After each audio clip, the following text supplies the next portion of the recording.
오늘은 사무엘상 28장 말씀 함께 공동체 성경 읽기로 읽은 그 말씀을 다시 한번 묵상해 보는 시간 갖도록 하겠습니다.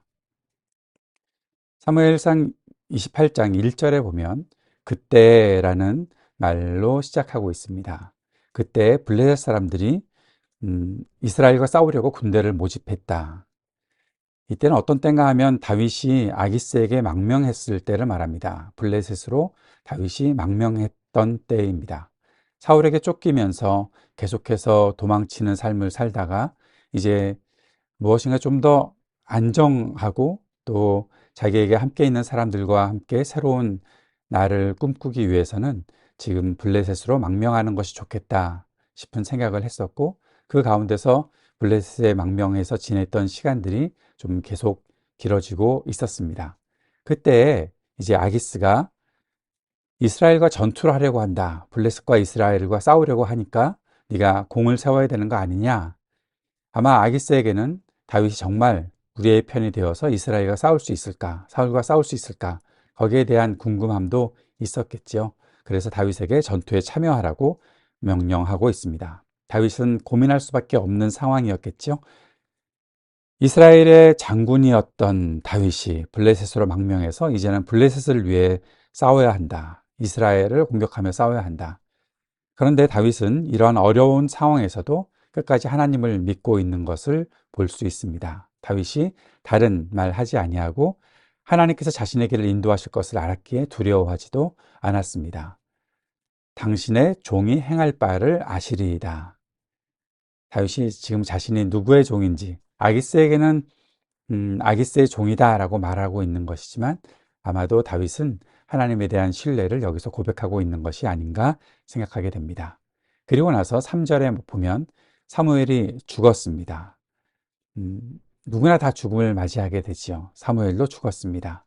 그런데 이때 사무엘이 죽었을 때 사울이 신접한 자와 박수를 그 땅에서 쫓아냈다. 모든 무당들, 점치는 사람들, 그런 사람들을 다 쫓아냈다. 나중에 뒤에는 멸절했다라고도 그렇게 표현하고 있는데 이 일을 하고 있습니다. 사울은 왜 이렇게 했을까요? 아마 사무엘이 죽었을 때 자신이 무엇인가 해야 되겠다라는 생각을 가지고 좀 세상의 것들, 운명에 맡기고 사는 그러한 삶들, 점치는 사람들, 우상을 숭배하는 사람들이죠. 그러한 것들을 다 멸절시켜야겠다라는 그런 생각을 하고서 이 일을 했을지도 모릅니다. 그런데 왜 이 일을 3절에서 언급하고 있을까? 그것은 이 구절이 이후 사건에서 매우 중요한 연결이 되고 있기 때문에 이 구절이 이렇게 들어가 있는 것으로 보게 됩니다.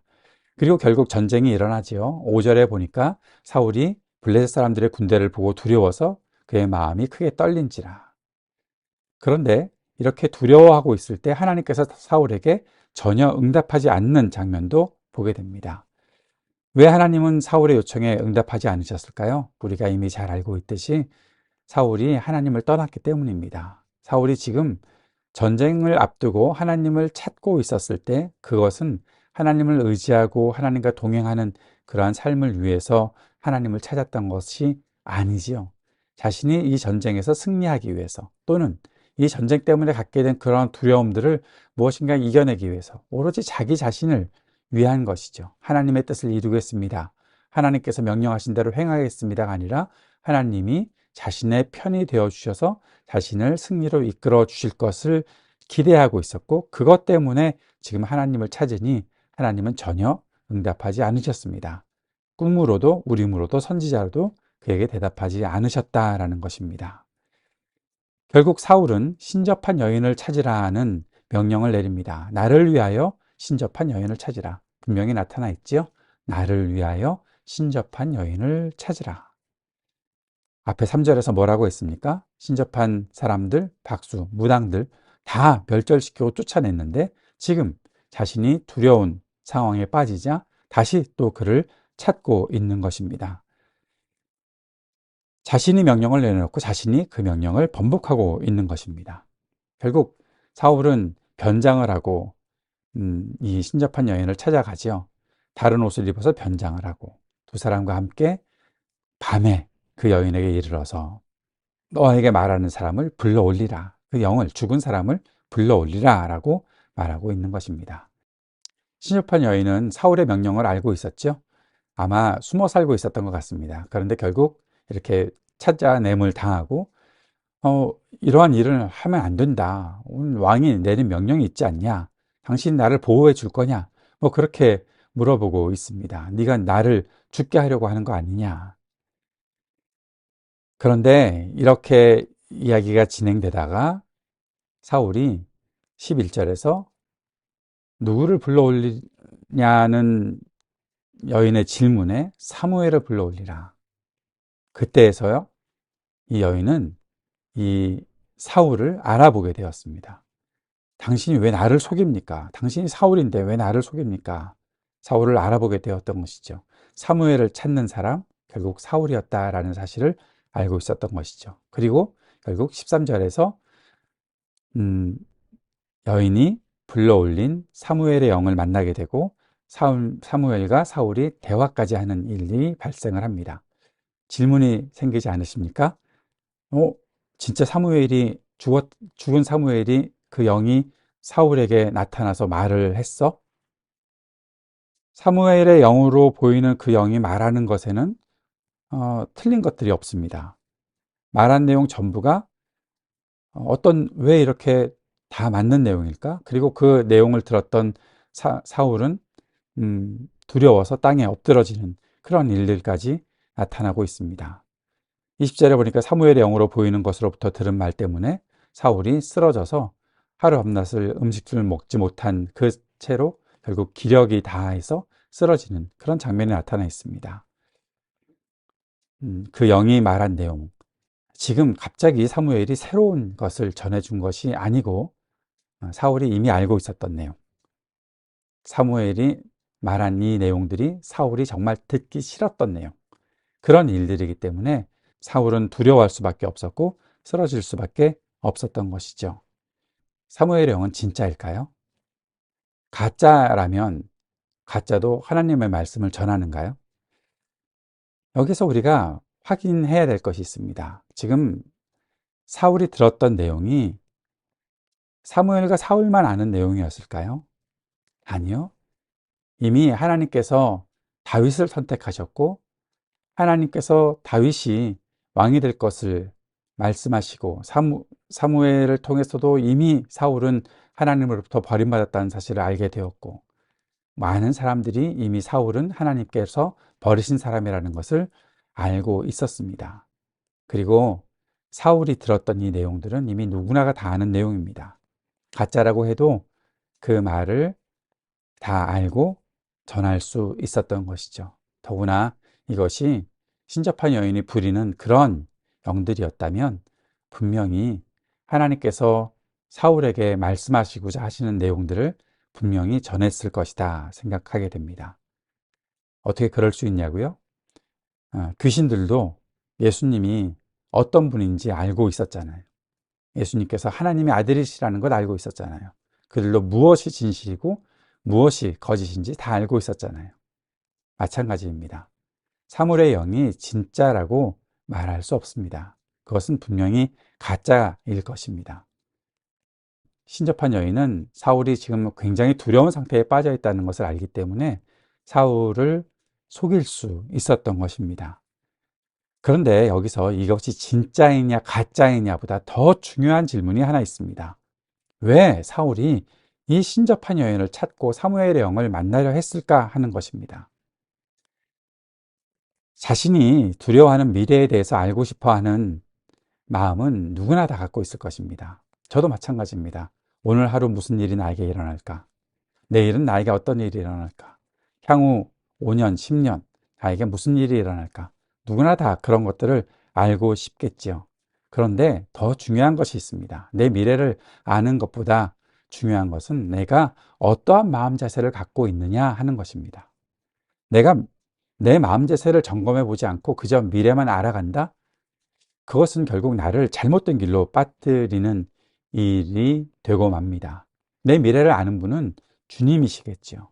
그 주님을 향해서 내가 믿음을 가지고 주님을 신뢰하면 주님께서 나에게 희망을 주실 텐데 단지 내가 미래가 어떤 것이다, 내 미래는 어떻게 될 것이다 라고 정확하게 아는 것보다 더 중요한 희망을 주시고 그 희망을 가지고 미래를 향해 전진해 나갈 수 있도록 하실 텐데, 우리는 그런 마음 자세를 갖고 있지 않은 것을 보게 됩니다. 그저 두려움에 빠져서 희망이고 뭐고 그저 내가 알았으면 좋겠다라는 거죠. 두려움에 빠지면 세속적이고 잘못된 것에 기울어지게 됩니다. 그래서 우리에게는 꼭 필요한 것이 두려움을 이기는 믿음이지요. 여러분, 혹시라도 지나가다가, 일부러 찾아서가 아니라 지나가다가 오늘의 운세 보신 적 있으십니까? 뭐 저는 양띠니까, 양띠, 67년생, 오늘 무슨 일이 있겠다. 지나가다가 본 적이 있습니다. 그런데 재밌는 것은요, 쉽게 지워지지 않습니다. 그 내용에서 뭐 조심해라, 그 내용에서 뭐 잘 될 것이다 그러면 기분이 좋을 때도 있고 기분이 별로 안 좋고 찝찝할 때도 있습니다. 이게 사람입니다. 사람은 미래에 대한 두려움 때문에 무엇인가 자꾸 기대려고 하고, 그것에 대해서 누군가 말해주는 것 같으면, 이렇다라고 말하는 것 같으면 거기에 기울어져서 모든 것들을 다, 믿음도 다 그냥 버리게 됩니다. 우리 미래에 소망을 주시는 것이 우리 하나님께서 우리들에게 하시는 일인데, 예레미야서에서 분명히 그렇게 말씀하시지 않았습니까? 그런데 많은 사람들이 하나님께 대한 신뢰, 하나님께서 주시는 희망이 아니라 그저 미래를 알고 싶어 하는 것 같아요. 우리 교회 이야기는 아닐 것이라고 분명히 생각하지만 아직도 수많은 크리스찬들이 점을 보러 다닌다고 합니다. 누가 미래를 말해준다고 하면 그 이야기를 들으려고 그저 찾아다니고 있습니다. 하나님의 말씀을 듣고 하나님께서 내게 말씀하시는 것이 무엇인지를 들어야 되는데, 그것이 아니라 너 미래가 어떻게 될 것이다, 그런 것에, 그 몇 마디 말에 자신의 삶을 결정지으려고 하고 자신의 삶을 내어 맡기려고 합니다. 예언의 말씀, 대언의 말씀 들을 수 있습니다. 그런데 그 대언의 말씀은 하나님의 말씀을 듣는 것이죠.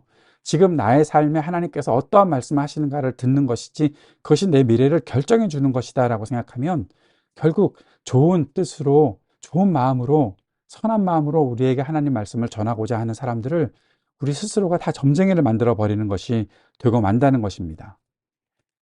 예언이나 대언의 말씀을 마치 점을 보고 자신의 운명을 결정지으려고 하는 그런 시도로 접근한다면 그것은 병든 믿음입니다. 아니, 믿음이라고 할 수도 없습니다. 하나님을 향한 믿음은 결코 그런 것이 아닙니다. 사랑하는 여러분, 두려움에 빠지면 세속적이고 잘못된 것에 기울어지게 됩니다. 두려움을 이기는 믿음이 우리들에게 필요한 것입니다. 미래에 대해서 두려워할 것이 아닙니다. 지금 나의 삶이 하나님께 맞춰져 있는가, 그것을 생각하고 고치고 돌이켜야 한다는 것이죠. 믿음은 항상 미래지향적입니다. 그런데 믿음이 미래를 정확하게 아는 것만은 아닙니다. 믿음이라는 것은요, 불확실한 미래를 향해서라도 내가 좀 뭔가 아직도 모호하고 아직 좀 두렵고 의심이 되는데 어떡하지? 그러나 그러한 미래를 향해서라도 하나님과 함께 나아가는 것이 믿음이라는 것을 여러분 꼭 기억하시길 바랍니다. 우리가 항상 하나님의 말씀을 지키고 따르려고 한다면 우리가 깨닫게 되는 모든 하나님의 말씀이 우리 안에서 현실로 나타나게 되는 것을 경험하게 될 것이고, 그 현실 안에서 꾸준히 하나님의 말씀과 동행한다면 불확실한 미래 같지만 가장 정확하고 가장 안전한 하나님의 길을 따르게 될 것입니다.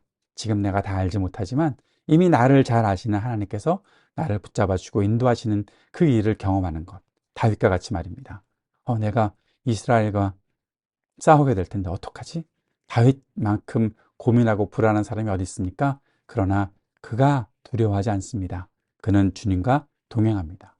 사울처럼 신접한 여인 다 멸절시켰다가 그 중에 남아있는 어떤 사람 찾아가서 사무엘의 영을 만나보겠다, 가짜 영에 속아버려서 속은 것.